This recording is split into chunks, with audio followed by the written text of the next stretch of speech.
Pero escuche esto, mire, hace un tiempo yo trabajaba en una firma consultora que se llamaba Geneva Global y estábamos financiando un proyecto en América Latina. Y era un proyecto para niños que habían participado en situaciones de violencia en la calle. Cuando fuimos a evaluar el proyecto, ocurrió esto. Apenas entramos, conocimos a una persona y le preguntamos que qué estaba haciendo y nos dijo, bueno, yo estoy llevando piedras de aquí para allá porque estaban en el proyecto de construcción. Escuche esto, piedras llevo de aquí para allá.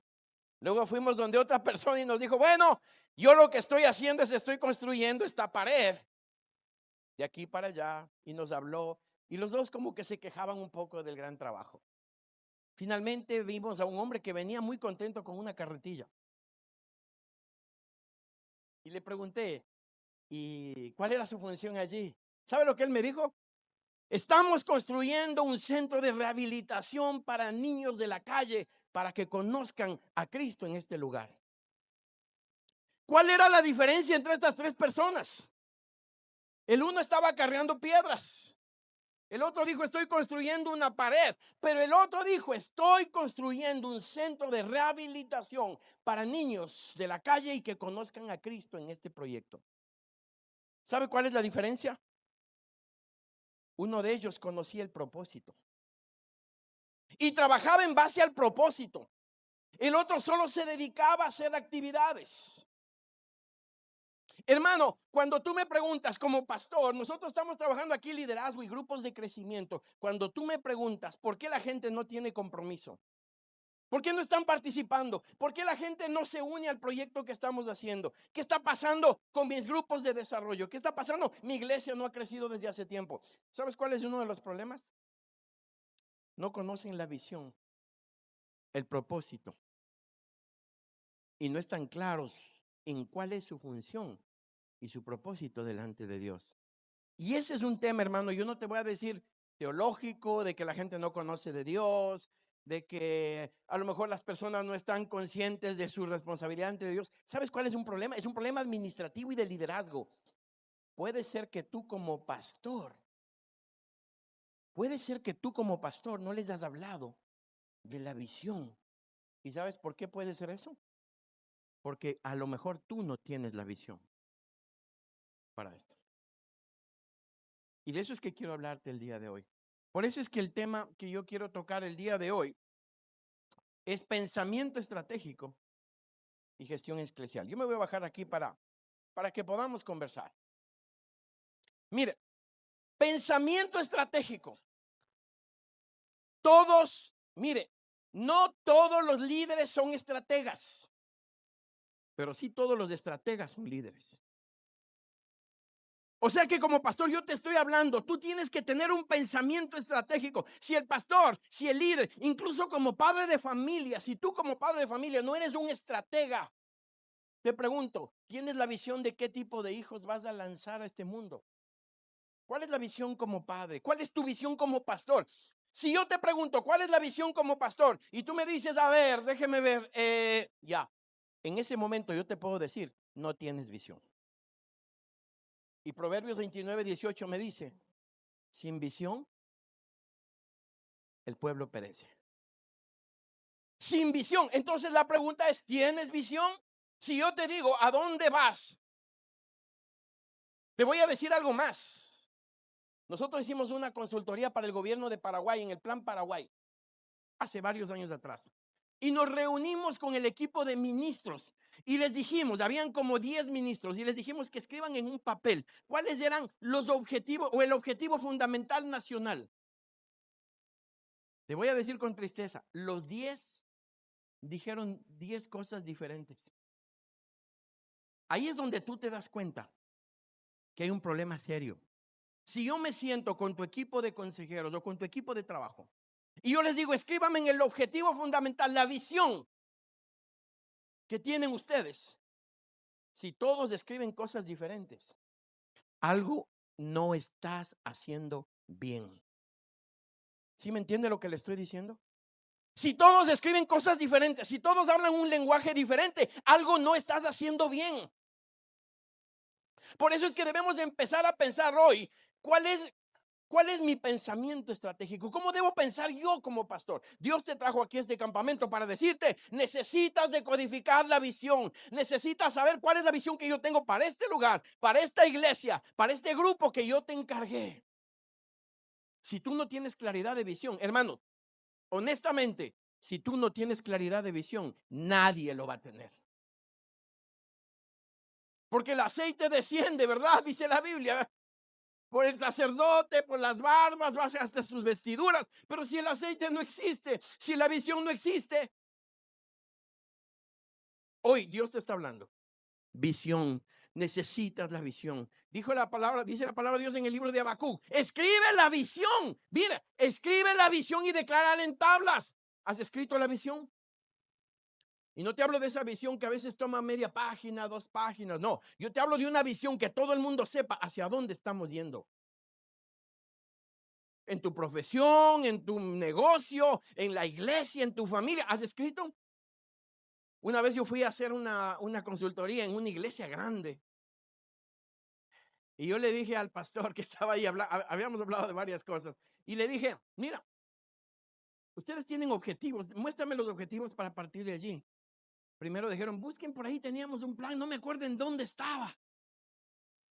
Ya ahí, solo ahí yo ya me di cuenta de lo que estaba pasando. Después él me dijo, pero no se preocupen, los tengo aquí.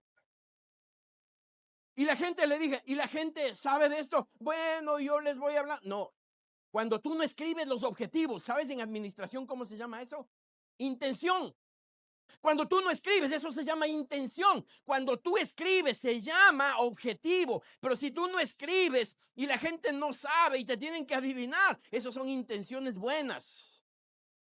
Pero no te va a llevar a ningún lado. Si no sabes a dónde vas, ningún camino te va a llevar allá. Alguien decía, ningún viento es favorable para quien no sabe a dónde va. Ahora, ¿estás escuchando ya lo que el Espíritu Santo te está hablando? Escribe la visión. Y no escribas algo tan largo. Si tú escribes un par de oraciones, que la gente cada domingo pueda hablarlo. Que la gente cada domingo pueda memorizar cuál es la visión de nuestra iglesia, cuál es la misión de nuestra iglesia. No, no tiene que ser largo, tiene que ser algo que todo el mundo pueda memorizar. Ahora, te voy a decir esto. Te voy a decir esto que es muy importante. No sé si me pueden bajarle un poquitito, ¿no? Te voy a decir algo que es muy importante. Mira, ¿cuántos creen que Dios es un Dios de planes? Solo quiero que levante su mano. ¿Cuántos creen que Dios es un Dios que tiene planes? Muy bien, ahora le hago una pregunta. ¿Cuántos de ustedes tienen un plan escrito? Ok, te voy a decir una cosa más. Hay veces que la gente dice, sí, yo tengo un plan. Yo he ido a iglesias donde me dicen, yo tengo un plan. Muestre, me dice, mire, en febrero tenemos los bautizos, en mayo presentamos niños, en agosto el convenio. No, ese no es un plan, ese es una agenda de trabajo. Un plan es cuando tú sabes, tienes una visión y en tanto tiempo vamos a estar allí. Y para eso trabajamos. Y tienes los objetivos planteados. Eso es un plan. Lo otro es una agenda. Y hay iglesias que confunden los planes con la agenda. La agenda sí está bien, casi todas las iglesias la tienen. Bueno, hay unas que no tienen ni agenda. Pero el plan es lo que tú sabes en un determinado tiempo en dónde vas a estar. ¿Y cómo van a hacer cuando estén allá? Es algo que Dios puso en tu corazón, que en un determinado tiempo se va a cumplir. Ese es un plan. Ahora mira esto que dice la palabra de Dios. Mire Jeremías 29:11. Mire la palabra, porque yo sé, yo conozco los planes que... Entonces Dios tiene un plan. ¿Y por qué tu iglesia no tiene un plan? Mire, ¿tenemos que orar? Sí. ¿Tenemos que ayunar? Sí. ¿Tenemos que buscar de Dios todo el tiempo? Sí. ¿Tenemos que saber la palabra? Sí. Pero después de esto, ¿qué? El problema es que nosotros decimos, oramos, ayunamos y esto, pero no tenemos un plan. Entonces la oración y el ayuno, si no existe un plan escrito, si no tiene un norte, no tiene sentido. Por eso es que Dios le dice a Habacuc, escribe la visión. Hace tiempo Dios me dio esta tarea y escribimos un plan estratégico para 19 países de América Latina. ¿Sabe cuánto tiempo nos tomó solamente cambiar la mentalidad de las personas para implementar un plan 2030? 3 años. Solo cambiar la mentalidad de la pastoral nos tomó 3 años. ¿Sabe por qué? Porque hay gente que dice, no le damos lugar al Espíritu Santo de Dios. ¿Cómo podemos hacer planes? Pero si la Biblia dice que Dios tiene un plan. De hecho, escuche esto que te voy a decir. Porque usted cree que Dios tenía el poder para en Génesis decir que se hagan las lumbreras, la hierba, los animales, así de un chasquido. ¿Usted cree que Dios tenía el poder? ¿Y por qué Dios dijo, ok, el primer día hizo esto, el segundo, el sexto día? ¿Qué hizo en el sexto día? ¿Qué hizo Dios en el sexto día? Puso al hombre. Pero antes de ponerle al hombre, ¿qué hizo hasta el quinto? Dios construyó un sistema. Ojo, escuche esto. Antes de Dios ponerle al hombre en la tierra, Dios creó un sistema. O sea, Dios tenía un plan cada día y luego le colocó al hombre. Tú tienes, pastor, si quieres crecer, si quieres desarrollarte, si quieres tener éxito en lo que Dios te llamó, tienes que tener un plan y crear un sistema. Y de esto es de que te voy a hablar esta mañana. Y crear un sistema. Son palabras muy técnicas lo que le digo, suena muy técnico, pero realmente es más sencillo de lo que estamos hablando. Pero pastor amado, no puedes hacer nada si no tienes un plan. Usted puede decir, no, es que mire, Dios me guía. No, hay iglesias que a veces justifican el desorden porque no quieren sentarse a hacer un plan. Hay gente en tu iglesia que son muy hábiles. El problema es que los pastores queremos hacerlo todo. Pastor, tú y yo no somos todólogos. Tú y yo no lo podemos todo. Ese es un problema. Y escucha esto que te voy a decir. Dime qué tipo de pastor eres tú. Mira, hay 3 tipos de pastor, dice un autor de un libro por ahí bien interesante. El uno es el pastor parroquial. ¿Sabe cómo es el pastor parroquial? El que abre las puertas, cierra las puertas, enciende los aires, apaga los aires, arregla el techo de la iglesia, limpia las bancas, entra allí, recoge la ofrenda, él cuenta, él mismo se predica, él mismo se entrega. Ese es un pastor parroquial, el que hace todo, ¿no? Y hay un pastor administrativo, hay un pastor de desarrollo que es el que sabe qué hace él. Él forma líderes, desarrolla líderes, crea líderes, empodera líderes, trabaja con los líderes y todo en la iglesia se hace a través del liderazgo, forma equipos de trabajo. Y hay un tercer tipo de pastor, que es el pastor obispal. Es el que empieza a formar pastores, a desarrollar pastores, a colocar conciencia pastoral en las personas. ¿Qué tipo de pastor eres tú? ¿Eres el primero? ¿Eres obispal? ¿Eres un pastor administrador y de desarrollo? ¿O eres un pastor obispal? ¿Cuál es tu visión? ¿Eres el que hace todo? ¿Eres el que desarrolla equipos? ¿Eres el que forma pastores? Yo sé los planes, dice el Señor, tienes que planificar. Y para eso tienes, en la tarde voy a estarte hablando de una conferencia de cómo formar y trabajar equipos de alto rendimiento. Esta mañana te voy a hablar de las 4 características que debe tener un pastor, un líder con pensamiento estratégico. ¿Ok? Entonces, vemos, número 1, Dios tiene planes. Dios desarrolla. De hecho, escucha esto. La Biblia, para los que estudiamos esto, yo soy un estratega y trabajo mucho en esto. La Biblia es el plan estratégico de Dios. Si no te has dado cuenta, la Biblia es el plan estratégico de Dios. Comienza diciéndote el principio y te dice cómo va a terminar el final. Te da la visión para la iglesia, te dice dónde va a terminar todo. La Biblia es un plan estratégico de Dios. Lee, hay objetivos, hay metas, hay visión clara. Hoy en la tarde te voy a mostrar una idea del plan estratégico bíblico de Dios. Interesantísimo, interesantísimo. Pero pastor, yo lo que te estoy diciendo ahora, no puedes seguir trabajando de la misma manera. Si tú sigues haciendo lo mismo, vas a tener los mismos resultados. Si tú trabajas diferente, vas a tener resultados diferentes. Salmos 37:23 dice, por Jehová son ordenados los pasos del hombre y él aprueba su camino. ¿Qué significa esto de que por Jehová son ordenados los pasos del hombre? Es que Dios tiene procesos. Usted ha escuchado, he sido procesado por Dios, o estoy en el proceso de Dios, porque Dios es un Dios de procesos, eso es cierto. Mire, ¿cómo Dios le procesó a David? ¿Dónde comenzó él? ¿Cuál fue el proceso de David? ¿Verdad? La Biblia dice ahí en la majada de los animales, ahí comenzó él. Y Dios trabajó en él carácter, liderazgo, habilidades. ¿Cómo Dios le procesó a José? Procesos. Te hago una pregunta, querido pastor. Aquí voy, yo le voy a hacer muchas preguntas retóricas para usted. ¿Cuáles son los procesos que has implementado en la iglesia? ¿Qué procesos tienes? Porque a veces nosotros hacemos, mire, acá se ha terminado un tiempo en la iglesia donde las cosas lo hacíamos al ojo, y eso estaba bien porque así comenzó la iglesia, así nos desarrollamos, y está bien. Pero hermano, la iglesia ha cambiado. La gente que asiste ahora a nuestras iglesias es gente más educada, es gente más preparada, es gente que necesita otras respuestas.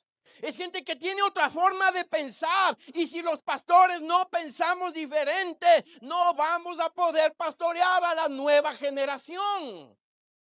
No podemos resistirnos al cambio, hermanos. Peligroso que el pastor se resista al cambio. Si tú como pastor te resistes al cambio, hermano, va a ser como la novela de Gabriel García Márquez, Crónica de una muerte anunciada. Hoy le contaba al obispo Benjamín Feliz, que de paso yo admiro a este hombre, obispo, yo te admiro mucho. Es un hombre inteligentísimo, un hombre, yo lo conozco a él de muchos líderes y le veo en muchos, no sé cómo él lo hace, no sé cómo lo hace el obispo, pero lo conozco en muchas áreas. Y hoy le comentaba una experiencia, escuche esto. Y voy a acabar, le estaba contando un testimonio. Hace un tiempo me reuní en Bradenton, Florida. Estábamos en un almuerzo y se sentó frente a mí un pastor italiano, americano, y empezamos a conversar. Y cuando él me preguntó qué yo hacía, yo le comenté, yo le dije qué él hacía, y él me dijo, yo soy especialista en cerrar iglesias. Sí, yo también me reí como ustedes. ¿Sabe lo que él me dijo? En inglés, no, brother, seriously. En serio. Entonces la risa se me quitó. Me dijo, en serio, yo soy especialista en cerrar iglesias. Y él es de una denominación que no lo voy a decir.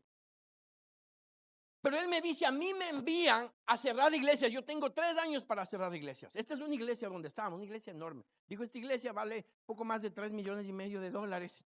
Mi misión aquí es a los viejitos, les ubico en otras iglesias, a otros les ayudo a morir, a otros les ayudo a llevar a sus casas. Él me dijo, eso hacía él. Y me dijo, ¿y sabes lo que hago? Y luego dijo, les vendo los edificios a los hispanos que están comprando mucho. Los hispanos están creciendo. Oye, tu grupo está creciendo mucho. Son mis mejores clientes. En Estados Unidos, los hispanos están comprando iglesias, hermano, en cantidades. Está desarrollándose un avivamiento. ¿Y sabe de dónde está viniendo? De América Latina. De aquí. De aquí está llegando. De estas cosas que ustedes están haciendo. ¿Y sabe lo que él me dice? Cuando él me dijo, me quedé preocupado. Pero al poco tiempo de esto yo soy pastor de iglesia, la iglesia River Hills en Tampa. Y estábamos buscando, pero antes de esto estaba en otra iglesia y estábamos buscando comprar un local. Fui a hablar con un pastor de una iglesia. Cuando yo llegué se me cayó la mandíbula. Una iglesia como para 5,000 personas. Era un coliseo enorme, era una iglesia bella, tenía 2 colegios. Todo lo que usted se puede imaginar tenía esta iglesia. Toda la infraestructura que usted se puede imaginar. Le pregunté al pastor, porque yo tenía preocupación de que era un problema estructural. Le dije, pastor, ¿por qué estás vendiendo a la iglesia? El hermano americano me dice, era de una de esas denominaciones donde si no te toco el piano, no. Entonces, le dije, ¿por qué estás vendiendo a la iglesia? Me dice, pastor, cuando yo llegué acá, éramos 5,000 personas. Y cambió su rostro y se puso a llorar. Y se le fueron las lágrimas. Y me dice, pero después cada semana venían familias enteras. Pastor, tú predicas lindo, eres un buen hombre de Dios. Y me daban la mano y se despedían de mí. Y me decían, yo tengo que irme porque mis hijos quieren algo más contemporáneo. Mis hijos quieren esas iglesias, dice. esas iglesias que tocan la batería, que el piano, que hacen ruido y bulla. Mis hijos quieren eso. Yo, pastor, me encanta como tú predicas, pero yo tengo que irme, gracias. Después venían 10, 15 familias por semana a despedirse de mí, 20 familias. Y la iglesia fue cayendo, cayendo. Cuando tuvimos 1000 personas, dije no. Entonces, porque él dice, yo primero les hablaba y les decía, no, ustedes son los papás, ustedes tienen que decirle que se queden aquí. Y me decían, sí, sí, pero no volvían nunca más. Cuando teníamos 1000 personas, dije, vamos a cambiar. Y vamos a crear un servicio contemporáneo donde haya guitarra, donde los jóvenes participen. Pero nos tomó tiempo aprender y desarrollar hasta que quedamos 500. Fue muy tarde cuando hicimos los cambios. Hoy tenemos 150 y ya no tenemos niños, no tenemos adolescentes, no tenemos jóvenes. Somos gente madura y estamos vendiendo porque no podemos pagar el aire acondicionado, la luz y todo esto. Porque no nos dimos cuenta a tiempo lo que estaba pasando. Tenemos que entender los tiempos como los hijos de Isaacar. Te pregunto, ¿estás leyendo los tiempos? Entonces, cuando vemos que Dios ordena los pasos del hombre, Dios nos envía a entender los tiempos. Hermano, hay una generación que está naciendo y tienen un lenguaje diferente. Pastor, hay una generación que tiene un lenguaje diferente, un pensamiento diferente, educación diferente, actitudes diferentes. Tenemos que ser pastores diferentes. No cambien la doctrina, no alteren la verdad, no dejen mover del Espíritu Santo, pero mejoren los métodos.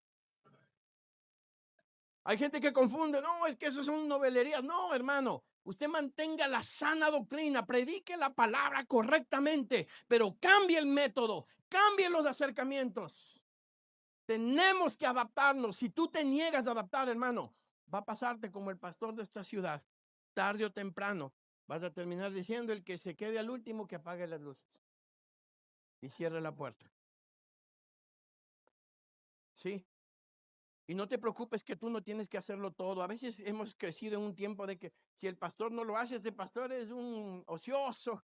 No, no, no, no, no. Hermano, la gente tiene que entender que ahora los pastores son líderes de equipos de trabajo. Les llamamos ministerios. En el mundo organizacional empresarial les llaman equipos de trabajo de alto desempeño.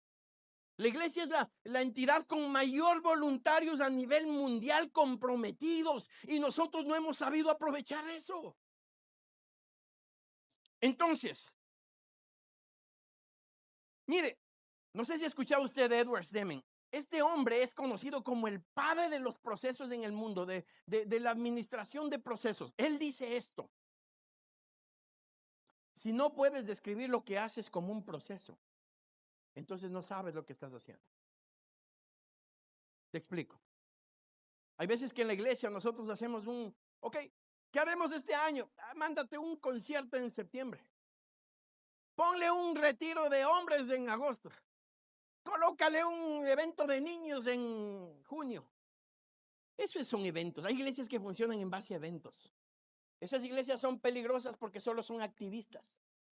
Pero cuando tú dices, vamos a formar en este proceso, vamos a trabajar el desarrollo de la gente en el discipulado, vamos a armar un currículum, vamos a desarrollar jóvenes, vamos a desarrollar adultos, vamos a desarrollar evangelistas. Y entonces cada evento que tú haces responde a un proceso, ya no a un evento aislado. Lo que tú haces responde a un proceso.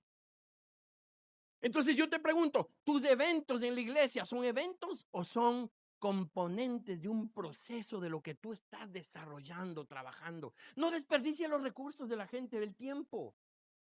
Desarrolla procesos. Ok, vamos a formar discípulos. ¿Para qué? ¿A dónde los vamos a enviar?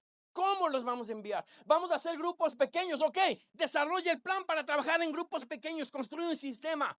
¿Cuántos vamos a formar? ¿Cómo los vamos a formar? ¿Cuál es el método para que trabajen? ¿Qué material les vamos a dar? ¿Cómo vamos a dar seguimiento? A veces decimos, ahí está el grupo pequeño, armen y que se arreglen como ustedes puedan. Me llaman si hay algún problema. Tienes que desarrollar procesos, métodos, sistemas, construir de tal manera que sea organizado. Hermano, mire, tenga mucho cuidado con algo que suele suceder. No sé si hay algún joven. Necesito un joven que me ayude por aquí. ¿Puedes ayudarme, hermano? Yo le veo al joven. No sé si ustedes le ven joven. Pero mira, escucha lo que te voy a decir algo que te va a doler un poquito. Mire, este joven está surgiendo. Empieza a hacer un buen trabajo. Este joven está haciendo un buen trabajo. Se convierte en un buen predicador. Está trabajando con jóvenes, está evangelizando. Y la gente dice, oh, me gusta el hermano Isaac. Este hermano Isaac es bueno para hacer las cosas. Y la gente te dice a ti como pastor y tú dices, no, Isaac se me va a creer. Luego no me va a obedecer. Me va a empezar a hacer esto. ¿Sabes qué, Isaac? Ya no evangelices. ¿Sabes qué, Isaac? Ya no salgas a la calle. ¿Sabes qué, Isaac? No te voy a dejar predicar. ¿Sabes qué, Isaac? No evangelices más. ¿Y sabes lo que no te das cuenta? Es que tú también te estás bajando como él. Porque no estás permitiendo que crezca. Pero si yo le veo a Isaac y entiendo lo que son equipos de trabajo, yo no le voy a aplastar a Isaac porque él necesita mi mentoría. Él necesita mi apoyo. Él necesita el crecimiento. ¿Sabe lo que yo voy a hacer? Isaac, estás haciendo un buen trabajo, hermano. Vente, sigamos trabajando. Necesito más Isaac. Necesito más gente que haga el trabajo que él está haciendo. Gracias, hermano. Sí me entiendes lo que está pasando en la iglesia y lo que el diablo está haciendo y por qué no estás creciendo. Porque tú mismo estás eliminando la gente a la que Dios está preparando. Estás aplastando y hundiendo, hermano. No te dejes llevar por los celos, por las iras. No hagas eso. Porque Saúl quiso matarle a David y Dios le quitó a Saúl de la posición para elevar a David. Entonces tú necesitas de ser un pastor con una visión diferente, con un corazón conforme al Señor. Necesito empezar a Mire, yo le digo algo, hermano. Ojalá a mí Dios me enviara un montón de Isaacs y ponerles a trabajar. ¿Sabe qué? Mientras más gente haya, tú te conviertes en un estratega y dejas de ser un pastor parroquial. Y empiezas a ser un pastor formador de líderes, formador de pastores. Vete con otros ojos a ti mismo. Y si la gente habla de ellos, qué bueno, gloria a Dios. Ese es mi trabajo. Me preocupa, yo he visto bateristas que están bien en la iglesia. Y luego dicen, pastor, necesito que me den esto. Por ahora no tenemos presupuesto, me voy. Y se van. Y luego cuando se van, nadie puede llenar la batería de la iglesia. ¿Y sabe lo que dicen? Yo me fui. Yo era tremendo mire, nadie puede tocar la batería en esa iglesia porque eso lo hacía yo. Un día vino alguien y me dijo eso. Y le dije, ¿quién se quedó? Me dijo, nadie. Fuiste un mal líder. Porque el liderazgo es lo que queda después que tú te has ido. Si no se quedó nadie, qué bueno que te fuiste. El pastor se libró de ti. Si yo fui obispo, yo supervisé 947 iglesias. ¿Y sabe qué? Yo siempre les he dicho a los pastores, tú tienes que desarrollar líderes. Cuando tú te vayas, el pastor que te sucede tiene que ser alguien de tu iglesia. Ojalá sea alguien de allí, que estén a la cola y digan, mire, yo me estoy yendo, pero aquí hay 20, usen al que sea. Entonces sí, has hecho un buen trabajo. Nosotros hemos plantado 2 iglesias, revitalizado 3. Cuando salimos de mi iglesia en el Ecuador, se quedó un pastor. Habían como 280 personas. Y se seleccionó a alguien del grupo. El pastor que asumió era un pastor de ahí. Habían varios en la línea. Este pastor tomó la iglesia. Y yo le doy, hay veces la gente que le dice a uno porque piensan, no entienden la mentalidad que uno tiene. Y me dice, mire, el pastor que ustedes dejaron, ahora está por 500. Y yo le digo, gracias al Señor. Qué bueno, ese fue alguien que formamos. 500, entonces fuimos buenos líderes. Gloria a Dios, ese pastor tiene que ser mejor. Aleluya, gloria al Señor. Entonces, porque Dios usa gente en el momento preciso. Pero si tú sales y no hay quien te suceda, a mí me daría tristeza de un líder que dice, nadie me puede suceder a mí. No encuentro hasta ahora alguien. Trabaja formando líderes. Si no puedes describir lo que haces como un proceso, entonces no sabes lo que haces. Mire, este es el hombre que se lanzó a la luna. ¿Cómo? ¿Qué se necesita para? Imagínese lo que se necesita para llevar a un hombre a la luna. Solo imagínese la tecnología más. Si uno, mire, 10 ingenierías se requieren para lanzar un sistema modular a la luna. 10 ingenierías de alta especialización. Solo le digo una cosa. ¿Qué pasa si falla una? Solo una.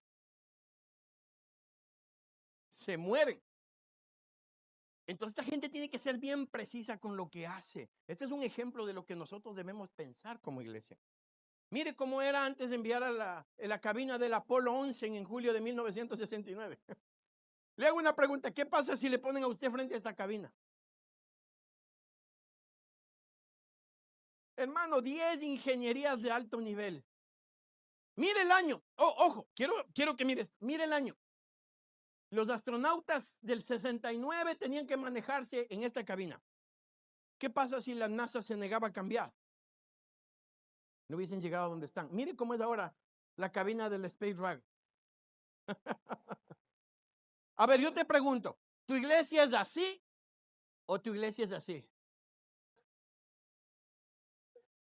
¿En qué cabina está sentado, pastor? ¿En esta cabina o en esta cabina?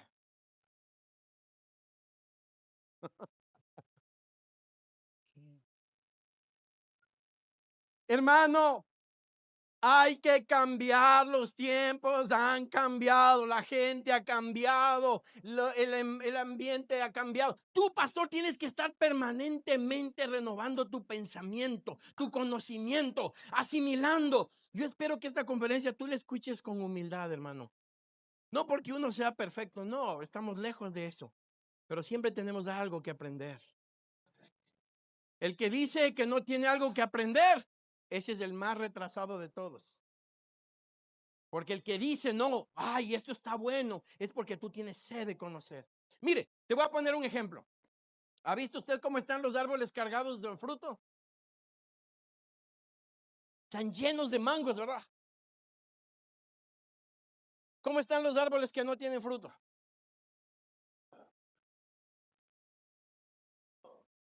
¿Sí me entiende? Un árbol que no tiene fruto anda así. El árbol que tiene fruto. Tenemos que empezar a pensar de manera diferente. Que no todos lo sabemos. Tienes que reconocer que hay miembros en tu iglesia que son mejores que tú en muchas cosas. Y tienes que trabajar con ellos. Tienes que ponerlos a accionar. Aprovecha lo que Dios te ha dado. ¿Sabes por qué? Si tú no lo aprovechas, alguien se lo va a llevar y ahí vas a decir, oh, se fue porque no era espiritual. No, se fue porque no le pusiste a trabajar. Se fue porque no desarrollaste en él lo que necesitaba hacer. Se fueron porque están buscando la posibilidad de servir a Dios con un mentor diferente. Ahora, ¿qué le pasó a Kodak? ¿Ustedes se acuerdan Kodak? Alce la mano los que se acuerdan de Kodak. Ya están viejitos. Kodak, ¿se acuerda? Los jóvenes no saben, porque yo le he preguntado a mis hijos y me dicen, ¿qué? Kodak. ¿Y qué era eso? ¿Verdad? Más de 130 años de vida esta compañía. Ellos tenían un lema, ¿se acuerda? Aplaste un botón y nosotros hacemos lo demás. 130 años de vida. Tenían el monopolio mundial. 70% del mercado mundial, hermano, eran los dueños de la fotografía.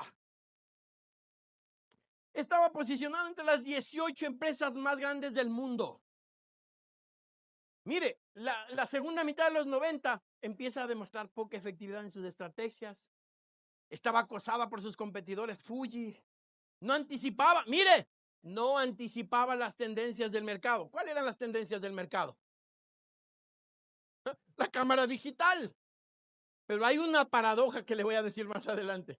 Pensó que dice que el mundo cambiaba lentamente. Hay pastores que siguen pastoreando como en los años 80.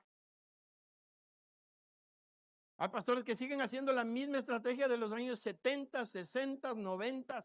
Hermano, estamos en el 2026. Dígale al hermano que está a su lado, estamos en el 2026. Este es el siglo de la inteligencia artificial. Hermano, escuche. La inteligencia artificial le ha hecho al mundo ahora. Ayer estaba leyendo el último artículo de la revista Times. 20 veces más rápidos. El mundo ahora es 20 veces más rápido. Ahora la pregunta es, ¿cómo estás tú en la iglesia? ¿20 veces más lento o 20 veces más rápido? Hermanos, hoy en serio, yo sentí del Espíritu Santo hablarte hoy en esta mañana. No hay manera que Dios te use en un mundo que ha cambiado con una mentalidad fija. Necesitas una mentalidad en desarrollo, en progreso, en aprendizaje constante. Pero esto es lo paradójico. En el año 1975, ellos fueron los que crearon la primera cámara digital. Escuche, fueron los que descubrieron la cámara digital en el 75. Pero ¿sabe lo que dijeron la gente de allí? No la saquen al mercado, porque nosotros ganamos revelando rollos, vendiendo cámaras. Si sacamos esto, vamos a perder la revelación de los rollos. Entonces hay gente que sigue todavía guardando los rollos. Hay iglesias que no lo hagamos esto todavía. Cuando se dieron cuenta, ya las cámaras digitales aparecieron por todo lado y ellos tuvieron que desaparecer junto con los rollos. Nosotros superamos los rollos. Ahora mis hijas están con la novedad de que dice, hay unos rollitos que toman fotos que están en tendencia y vas a revelar, papi. Ahora tú no sabes. No, mijita, le dije, yo vengo de allí. Nosotros ya no queremos acordarnos de esa época y ellos están fascinados queriendo revelar fotos para colgar con pinzas en su dormitorio. En enero del 2012, Kodak quiebra. ¿Sabe por qué? Porque no supieron anticipar ni entender.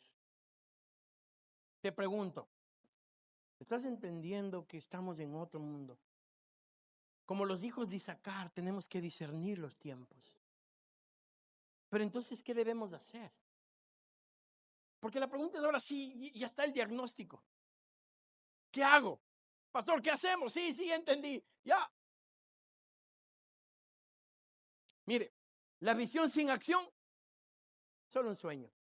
Porque hay gente que dice, hoy tenemos visión poderosa, tremenda visión, ambiciosa, y vienen 10 años con esto. Yo conocí un pastor que estaba haciendo un entrenamiento para empresarios. ¿Sabe lo que él me dijo? Tenemos los 5 pilares para entrenar líderes. Eso fue en el año 2010. Le conocí en el 14. ¿Y qué pasó? No, estamos ya con los 5 pilares. Entonces en el 2017, ¿qué pasó? Tenemos los 5 pilares. Entonces en el 20, ¿cómo están? ¿Ya hicieron algo? No, pero ya tenemos los 5 pilares. Entonces el año pasado le encontré en el 2025 y le dije, ¿cómo va esta escuela para emprendedores? Me dijo, bueno, estamos chequeando uno de los pilares. Entonces hay gente que vive con esto. Hay gente que vive con esto. Hermano, la visión sin acción es solo un sueño. Pero la acción sin visión carece de sentido. Hay gente que son, ¿verdad? Actúan y hacen todo, pero no sé para qué, pero hay que hacerlo. Miren, cuando éramos pequeños nunca habíamos matado una gallina. Mis papás, mis abuelitos lo hacían. Pero un día a mi mamá le regalaron una gallina. Y le dijo a mi papá, vamos a pelarla por primera vez. Y nunca habían hecho ellos eso. Y entonces mi papá le tuvo a la gallina y mi mamá le tomó el cuello. Y ninguno de los dos veía, yo de lejos observaba lo que ellos hacían. Cuando ya le corté, mi mamá dijo, sí, ya le salió sangre, ya suéltale nomás. Yo no sabía que las gallinas podían vivir sin cuello. Y mi papá le soltó y la gallina salió, ¡tac, tac, tac, tac! Y ¡pum! Se estrelló contra las paredes. Tuvieron que cerrar las puertas de la cocina. Se estrelló, casi se va a todos los lugares. Y mis papás espantados, ¿cómo la gallina sin cabeza está haciendo eso?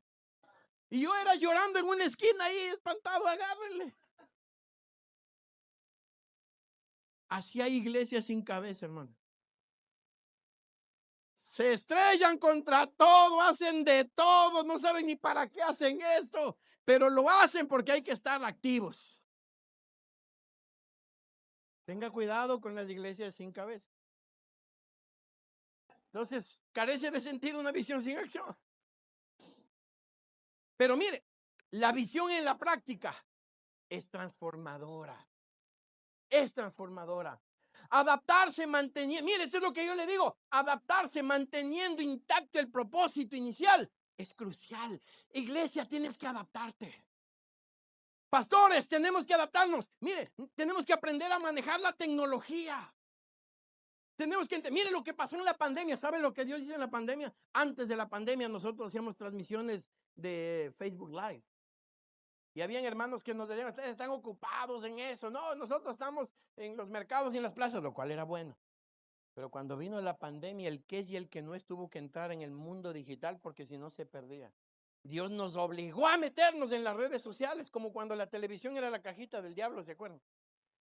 Y luego Dios te obligó. Hermano, es que es un mundo que no podemos negar. El hecho que no te guste a ti no significa que no exista.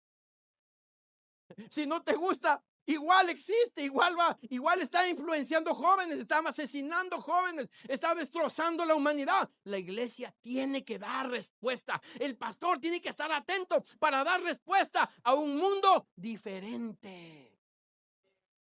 Tu iglesia tiene que ahora estar sumida en la tecnología, en las redes sociales, en transmitir eventos. Mire, pero haga eventos buenos, ¿no? Porque hay iglesias que más bien me dan pena. Haga cosas de calidad.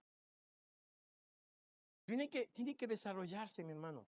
No podemos dejar de hacer las cosas y hacerlas bien. Mire, ahora, aquí viene esta parte importante. Usted observa esto. ¿Qué observa allí? Un puente, ¿verdad? ¿Y ese puente qué tiene? Ajá, tiene fuerza, se ve que conecta. ¿Conecta qué? Un principio con un final. Usted toma la Biblia y usted se da cuenta que la Biblia le habla en el principio creó Dios. Y después termina diciendo ¿cómo? He aquí, vengo en breve. La iglesia nos habla Dios cómo comenzó todo y cómo va a terminar todo. Y el Señor nos habla de este proceso. Ahora le voy a decir, perdón que ahora sí voy a entrar en la conferencia. Pero no sé cuánto me falta, pero no se preocupen. Si no, continuamos en la tarde. Escuche esto. El líder. ¿De qué son responsables los líderes? Aquí está. Hay 4 responsabilidades fundamentales. Y voy a hablarte de estas 4. Ahora sí, tú me dices, muy bien, ya entendí, ya nos dijo, sí, pero ¿qué debo hacer ahora? Ok, voy a hablarte de 4 responsabilidades que tienen que tener los líderes de las iglesias para crecer, para desarrollarse, para si tienes una fundación, una institución, incluso para tu familia. Con mi esposa nosotros damos conferencias para matrimonio y usamos mucho esto de lo que yo le voy a hablar.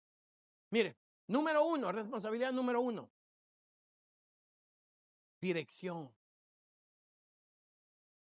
Ya te voy a hablar de eso. Responsabilidad número 2. Estrategia. Responsabilidad número 3. Cultura. Ay, aquí van a encontrar algo más de lo que se imaginaba. Número 4. Estructura. ¿Ok? Vamos a hablarte de la dirección. Ok, te voy a hablar de la primera responsabilidad del liderazgo. Responsabilidad número 1, dirección. Es más importante que la velocidad y determina el destino. Te pregunto una cosa, hermano. ¿Tus líderes saben hacia dónde estamos yendo? Es más, ¿tú sabes hacia dónde estás yendo? ¿Sabes por qué Dios te puso en ese lugar? ¿Sabes que Dios donde te puso, Dios tiene una visión para ese lugar? ¿Has decodificado la visión que Dios tiene para ese lugar? Mire, nosotros plantamos 2 iglesias en Estados Unidos. Ahorita estamos en la segunda iglesia que plantamos, en Tampa. Y cada experiencia ha sido diferente.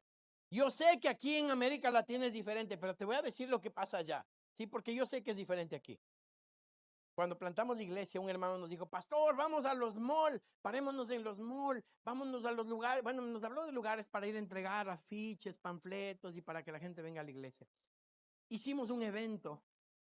¿Sabe cuánta gente vino de lo que dejamos en el mall y los afiches y todo? 0. Y estuvimos solo nosotros, mi familia y 2 hermanos de muy buen corazón. No vino nadie. Y yo me empecé a desanimar. Y cuando hablábamos, mire lo importante. Yo les dije a mis hijas, la mayor tiene 22, la que le sigue 19 y un niño de 10 años. Entonces yo les dije a ellas, en su forma de ver, porque yo hice las cosas como hacíamos antes. ¿Qué piensan? Y mi papi, y mi hija, la segunda, me dijo, papi, es que tú sigues haciendo las cosas de viejito. ¿Por qué no empezamos a trabajar las redes sociales? Grabo un video con mi mamá, empiecen a hacer esto, aquello, y nos empezó a guiar. Ella es la líder ahora de multimedia de la iglesia. Hermano, lanzamos un evento, íbamos a inaugurar la iglesia en octubre. 100 personas llegaron a la inauguración. Ahora somos como 150. Hace 18 meses plantamos la iglesia. Toda la gente que llega, ¿cómo nos conocieron? Por Instagram. ¿Cómo nos conocieron? Por Facebook, por TikTok, por YouTube. Aquí no, aquí es diferente, pero en Estados Unidos, si no estás en las redes, ya no existes. Y yo creo que aquí también está pasando lo mismo.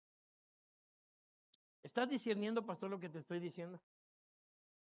Las nuevas generaciones no siempre están solamente en la calle. Usted estaba hablando a la nueva generación y le está diciendo algo y ellos dicen, ajá, sí, ¿y qué más? 4.3 canales de comunicación, dice la asociación, que están usando los jóvenes ahora. ¿Te están escuchando? ¿Están mirando aquí? ¿Están riéndose con el de acá? ¿Y están atendiendo a lo que ocurre acá? ¿Cómo vamos a captar a las nuevas generaciones? Mire los que están sentados en la tecnología, ¿quiénes son? ¿Cómo les estás usando? ¿Cómo les estás empoderando? ¿Cómo les estás mentorizando? Antes, ¿verdad? Íbamos nosotros y decíamos, venga, y habíamos unos afiches, véngase a gozar en la escuela bíblica. Ahora te sacan unos TikTok, ¿verdad? Que dice, vente a mi iglesia. Hermano, lo que te estoy diciendo es que hay que discernir los tiempos. Necesitamos dirección, dar una dirección porque el mundo ha cambiado. La Biblia dice en Proverbios 29:18, donde no hay dirección, el pueblo se desenfrena. Está señalada por la visión, la dirección. Yo me puedo montar en un avión y el piloto me dice, no, mire, hoy va a tener una buena experiencia de vuelo, le vamos a dar de comer bien, usted no va a haber turbulencias, hay un sol hermoso afuera. Solo tenemos un problema, no sabemos a dónde vamos. Pero por lo demás usted va a ir muy cómodo. Yo me espanto, hermano, de ese rato empiezo. La visión es importante, la dirección. Pastor, hoy tienes que salir de aquí pensando, ok, ¿cuál es la visión que Dios me dio? ¿Cuál es la dirección que Dios nos está llevando a tomar? Y vas a ver jóvenes comprometidos, vas a ver adolescentes comprometidos, vas a ver adultos comprometidos, vas a ver profesionales que están entendiendo su misión. Porque ahora, hermanos, antes pensábamos que el ministerio solo era predicar aquí, cantar y enseñar. Hermano, ahora hay ministerios en empresas. Hay ministerios que están orientados a familias disfuncionales. Hay ministerios que hay personas, incluso productores de determinadas cosas. Mire, hoy hay un ministerio a Hollywood, no sé si usted sabía. Hay una iglesia que tiene un ministerio fuerte, solamente enfocado en los actores de Hollywood. Hay un ministerio hacia los futbolistas. O sea, hermano, te pregunto, si tú no le das chance al hermano Isaac, tú vas a ir a predicar a Hollywood y a los futbolistas. Necesitamos estos Isaac de hoy. Entonces, dirección. El líder debe crear la visión o debe conocerla, lo que Dios te ha dado. Mi hermano, no es de responsabilidad de nadie más. Dios te puso ahí a ti con la visión. Y si tú no la das, eres el responsable.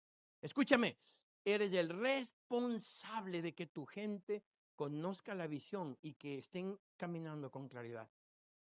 Tienes que articularla. ¿Qué significa esto? Porque a veces yo puedo tener escrita la visión, pero no sé cómo ejecutarla. No sé cómo organizarla. Necesito trabajarla. Tienes que poseer apasionadamente la visión. Yo no sé si usted ha mirado, me quedan 5 minutos, miren, en la tarde vamos a hablar de los otros 4. Pero escuche esto. Yo vi el reportaje de Usain Bolt. ¿Le conocen a Usain Bolt, verdad? El hombre más veloz que existía. En los 100 metros planos, 400. Este hombre en un reportaje dice que él se levanta a las 4 de la mañana, se amarra unas llantas de tractor ahí y en unos caminos polvorientos empieza a correr alando esas llantas de tractor. Y le preguntan a él, ¿tú te levantas a las 4 de la mañana para hacer eso? Y tiene una comida específica y comienza luego el gimnasio. Su entrenamiento comienza a las 4 de la mañana y termina a mediodía. Y le dicen a él, ¿te gusta eso? Dice, no me gusta mucho, pero me apasiona lo que hago. Si tú no tienes pasión por lo que haces, te va a costar mucho trabajo. Pero tú tienes que caminar en el propósito. Escúchame esto. No todas las iglesias tienen el mismo llamado. Fui a una iglesia, voy a terminar con esto para en la tarde hablar lo demás porque me quedan pocos minutos. Fui a una iglesia, escuche, esto es importante. Fue una iglesia en Pensilvania. Y yo estaba haciendo una investigación para mi PhD. Yo tengo un PhD en estrategia organizacional. Y estaba tratando de analizar varias cosas. Cuando llegué a esa iglesia me dijeron, hermano, tienes que venirte a esta iglesia. Te va a cambiar la perspectiva. Entonces yo me imaginaba que cuando llegue iba a haber un servicio espectacular y todo eso. Llegamos al parqueadero y llegamos con algunas personas. Y yo en el parqueadero escuchaba la adoración. Yo tenía desesperación por entrar y había como una hermana que caminaba lentito y yo quería correr. Y yo le decía, vamos, sigamos. Y yo le trataba de animarle para que ella vaya rápido porque quería entrar. Se escuchaba algo hermoso. Y yo dije, en el parqueadero, ya sé por qué esta iglesia es especial. En el parqueadero dije, ya sé, es la adoración. Es tremenda. Yo dije eso. Cuando estábamos entrando, yo quería tanto entrar a adorar al Señor, que yo veo un lobby, hermanos, era como 4 veces este salón, pero largo. Y yo veo unos hombres vestidos de negro que tenían aquí unos gafetes rojos. Y entonces yo digo, estos son los ujieres. Yo veía que detenían a la gente. Yo dije, no, yo les voy a esquivar para entrar rápido al servicio porque yo no quiero perderme nada. Ya estábamos un poquito tarde. Y entonces yo veía como unos 200 de esos y yo trataba de esquivarles, ¿no? Entonces yo iba y sí, bendiciones. Cuando ya estaba a unos metros de entrar al santuario, un hombre enorme se me pone ahí y ¡pum! Yo dije entre mí, me detuvo este hermanito. Y se me para y yo siento que con unos brazos enormes me abraza. Hermano, imagínense, era un enorme y yo le abrazaba así la cintura. Entonces me dice, siervo del Señor, tengo una palabra para ti. Y cuando me abraza, hermano, empezó a hablarme, yo empecé a llorar como un niñito. Y yo lloraba y lloraba. Y él me empezó a dar una palabra profética. Yo tenía alguna decisión que tomar. Hermano, ese hombre, ese ujier, me empezó a decir en el oído todo lo que yo estaba trayendo ese día y lo que estaba viviendo. Hermano, yo dije, aquí me quedo, ya no quiero entrar a ningún lado, yo quiero estar aquí, abrazado a ese hombre, llorando y escuchando palabra de Dios. Yo pensé que había pasado un montón de tiempo. Cuando el hombre me suelta, yo tenía los ojos, ya me perdí, no sabía dónde estaba la gente con la que llegué. Pero ya no me importaba, yo lo único que quería entrar y buscar una esquina para arrodillarme. Y él me dijo, ¿sabe qué? Yo no había entrado al servicio y ya mi espíritu estaba que rebosaba y necesitaba más. Y cuando terminó, fui a ver a este pastor, le conocí, hablamos cosas, nos explicó y me dijo, ¿sabe lo que yo tengo en esta iglesia? Dios me llamó a una cosa, dijo, solo a una. Mi iglesia no está basada en la adoración, mi iglesia no está basada en la predicación. Todo eso hacemos acá. Mi iglesia está basada en el equipo de guerreros de discernimiento que tengo en la puerta. Cuando la gente entra, esta gente ora, ayuna y está pidiéndole a Dios discernimiento y ellos no le detienen a todos. Ellos saben a quién detener porque Dios les da una palabra. Y yo le dije, sí, tiene toda la razón. Y la gente dice, a veces en la puerta van más lento porque quieren ver si Dios tiene algo para ellos. Algunos que van directo, dice. Y me dice, ¿quién te detuvo? Oh, ese hermano tiene un discernimiento especial. ¿Sabe que esa iglesia tenía una estrategia? Yo le voy a hablar en la tarde de estrategia. Hermano, Dios te ha llamado a ti con una estrategia específica. No todas las iglesias son iguales. Dios te dio a ti algo especial que tienes que discernir y pedirle al Espíritu Santo de Dios, ¿qué tienes para mí, Señor? ¿Qué es lo que tú traes? ¿Y por qué me pusiste en este lugar?